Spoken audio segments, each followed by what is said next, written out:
주님의 고통과 우리의 친교. 우리는 겟세마네의 고통을 결코 다 헤아릴 수 없습니다. 그러나 적어도 그 고통을 오해해서는 안 됩니다. 이 고통은 인간의 죄로 인해 신이자 인간이신 주님께서 겪는 고통입니다. 우리는 개인적 체험으로 겟세마네에 대해 아무것도 알 수 없습니다. 겟세마네와 갈보리는 아주 유일한 것, 곧 우리를 영생에 이르게 하는 문을 상징합니다. 예수께서 겟세마네에서 두려워하신 것은 십자가의 죽음이 아니었습니다. 주께서 가장 강조하신 말씀은 자신이 죽기 위해 오셨다는 것이었습니다.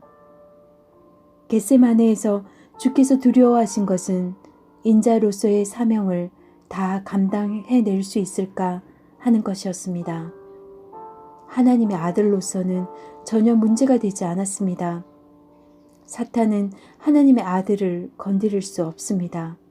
그러나 사탄은 인자가 그 사명을 감당하지 못하도록 공격합니다. 곧 구세주가 되지 못하게 하는 것입니다. 예수님의 고난에 관한 기록을 사탄의 유혹의 배경 속에서 읽어보십시오. 주님의 공생애의 처음 시험은 이렇게 기록되어 있습니다. 마귀가 모든 시험을 다한 후에 얼마 동안 떠나니라. 사탄은 겟세마네에 다시 돌아와 예수님을 시험했지만 또 패배했습니다. 사탄은 겟세마네에서 인자로서의 주님을 마지막으로 공격한 것입니다. 겟세마네의 고통은 하나님의 아들이 세상의 구세주가 되기 위해 자신에게 주어진 사명을 완수해야 하는 고통이었습니다. 우리를 하나님의 자녀가 될 수 있도록 하시기 위해 주께서 어떠한 대가를 치르셔야 하는지 그 비밀이 다 드러났습니다. 주님의 고통은 우리의 구원을 위한 유일한 반석입니다. 그리스도의 십자가는 인자로서의 승리입니다. 십자가는 우리 주께서 인류를 구원하시기 위해 승리하셨다는 표시입니다. 따라서 인자께서 고통을 겪으심으로써 누구든지 지금 하나님의 존전에 나아갈 수 있는 것입니다. 하나님과 죄의 충돌. 예수님의 십자가는 죄에 대한 하나님의 심판을 계시하신 것입니다. 예수 그리스도의 십자가를 일종의 순교로 생각하지 마십시오. 십자가는 지옥의 권세가 근본적으로 흔들리는 최고의 승리였습니다. 시간의 세계에서나 영혼의 세계에서나 예수 그리스도께서 십자가 상에서 이루신 일보다 더 확실한 것은 없습니다. 십자가로 주님은 모든 인류로 하여금 하나님과의 바른 관계에 돌아오도록 하셨습니다. 하나님은 그리스도의 구속을 사람들의 생명의 근본이 되게 하셨습니다.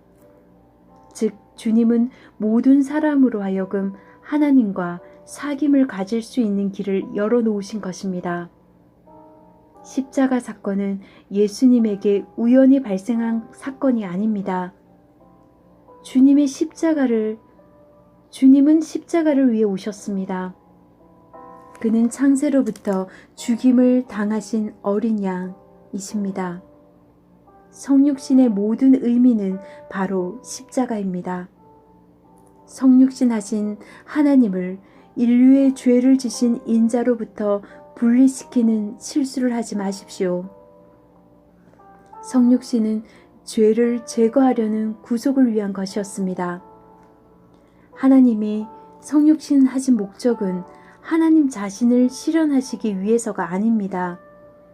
십자가는 시간과 영혼의 중심이며 그 둘 사이의 신비를 푸는 해답입니다. 십자가는 사람의 십자가가 아니라 하나님의 십자가입니다. 하나님의 십자가는 인간의 체험 속에서 결코 깨달을 수 있는 것이 아닙니다. 십자가는 하나님의 속성을 드러내는 것이며 누구든지 십자가를 통해 하나님과의 연합관계에 들어갈 수 있습니다. 십자가에 다다를 때 우리는 그 십자가를 통과하고 끝나는 것이 아닙니다. 오히려 십자가라는 통로를 지나 새로운 생명에 거하게 됩니다. 구원의 중심에는 예수님의 십자가가 있습니다.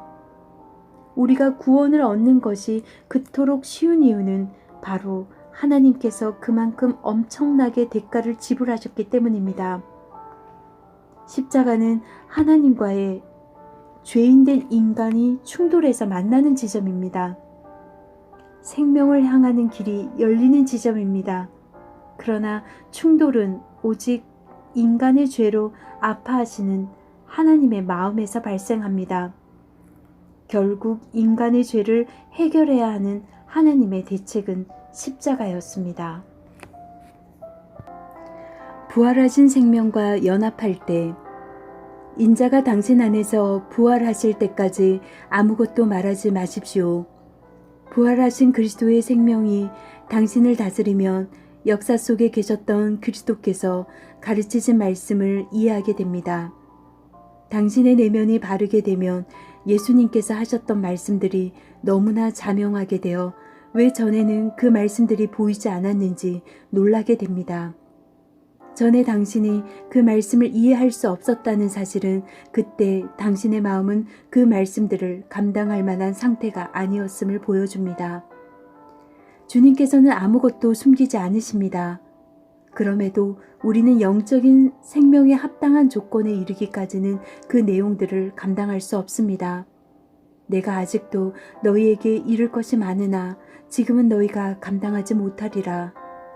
따라서 우리가 특별한 어떤 말씀을 이해하려면 주님의 부활하신 생명과의 연합이 반드시 있어야 합니다. 우리는 정말로 예수님의 부활하신 생명이 우리에게 부여된다는 사실을 알고 있습니까? 만일 그 부활하신 생명이 우리에게 부여됐다면 그 증거는 우리가 그분의 말씀을 깨닫게 된다는 사실입니다. 우리의 마음에 주님의 성령이 없다면 하나님은 우리에게 아무것도 계시하실 수 없습니다. 우리의 고집스러운 편견은 하나님께서 우리에게 뭔가 계시하는 것과 효과적으로 막습니다. 자기가 믿는 교리에 사로잡히면 하나님의 빛은 더 이상 임하지 않기 때문에 우리는 그 빛을 받을 수 없습니다. 그러나 주 예수 그리스도의 부활하신 생명이 우리 안에 거하게 될 때 그 완고한 상황은 당장 끝나게 될 것입니다. 아무에게도 이르지 말라. 그럼에도 많은 사람들이 변화산에서 본 그 영광을 말합니다. 그들은 뭔가를 보았고 그래서 증거하지만 만일 그들의 삶이 주님을 드러내지 못한다면 인자께서 아직 그들 안에서 부활하신 것이 아닙니다. 언제쯤 주님의 부활 생명이 당신과 내 안에 형성되겠습니까? 주님께서 부활하신 목적, 주님의 십자가는 그분의 생명으로 들어가는 정문입니다. 주님의 부활은 이제 그분께서 우리에게 그분의 생명을 전달할 수 있는 능력을 소유하셨음을 의미합니다. 위로부터 거듭날 때 우리는 부활하신 주님께로부터 그분 자신의 생명을 받는 것입니다.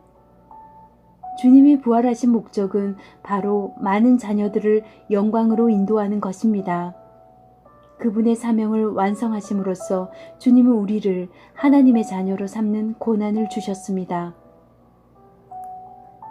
우리는 결코 하나님의 아들만이 하나님과 가지셨던 그 관계 속에 거하지 못할 것입니다.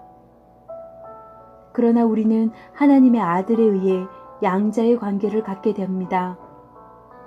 주님께서는 죽음에서 부활하셨을 때 성육신 하기 전에는 누리지 못했던 새로운 생명으로 살아나셨습니다.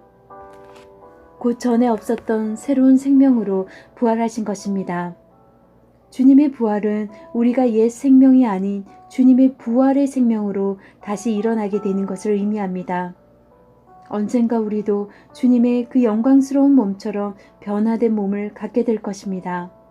그럼에도 지금 우리는 주님의 부활의 효력을 알 수 있으며 새로운 생명 안에서 행할 수 있습니다. 내가 그리스도와 그 부활의 권능과 그 고난에 참여함을 알고자 하여 아버지께서 아들에게 주신 모든 사람에게 영생을 주게 하시려고 만민을 다스리게 하는 권세를 아들에게 주셨음이로소이다. 성령은 지금 이 땅에 존재하는 사람들 안에서 역사하는 영원한 생명의 또 다른 체험적 하나님의 이름입니다. 성령은 주님의 속죄를 계속적으로 우리의 경험에 적용시키는 능력의 하나님이십니다. 우리가 주님께 순종하려고 하면 성령께서 우리 안에서 역사하셔서 그리스도의 성품을 이루십니다. 얼마나 영광스럽고 위대한 진리입니까? 이 진리로 인해 하나님께 감사하십시오. 예수님을 보았습니까? 구원을 받는 것과 주님을 보는 것은 다릅니다. 주님을 보지 못한 많은 사람들이 하나님의 은혜에 참여하기도 합니다. 그러나 예수님을 만나본 사람은 반드시 변화됩니다. 과거에 좋아하던 것을 더 이상 좋아하지 않게 됩니다. 예수님을 만나 그분이 어떤 분이신지를 아는 것과 주님께서 우리를 위해 이루신 일을 아는 것은 차이가 있습니다. 만일 당신이 주님께서 당신을 위해 이루신 일만 안다면 당신은 하나님을 충분히 안 것이 아닙니다.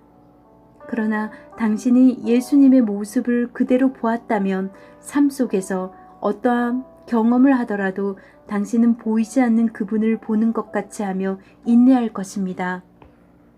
날 때부터 소경된 자는 예수님께서 그에게 나타나 자신을 보이실 때까지 예수님이 누구신지 알지 못했습니다.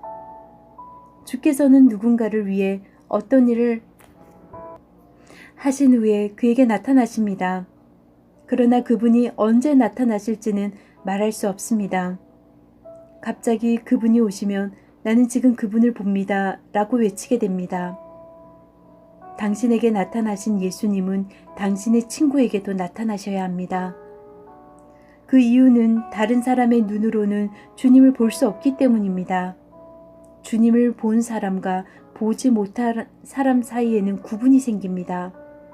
하나님께서 당신의 친구를 인도하시지 않는 한 당신이 그 친구를 인도할 수 없습니다.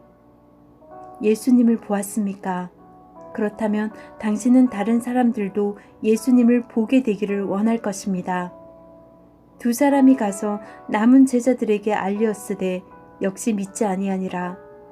그들이 믿지 않더라도 당신은 반드시 말해야 합니다. 내가 본 것을 말할 수만 있다면 당신은 분명히 믿게 될 텐데 어떻게 말해야 당신이 받아들일까? 오직 주님께서 내가 섰던 그곳에 당신을 이끄신다면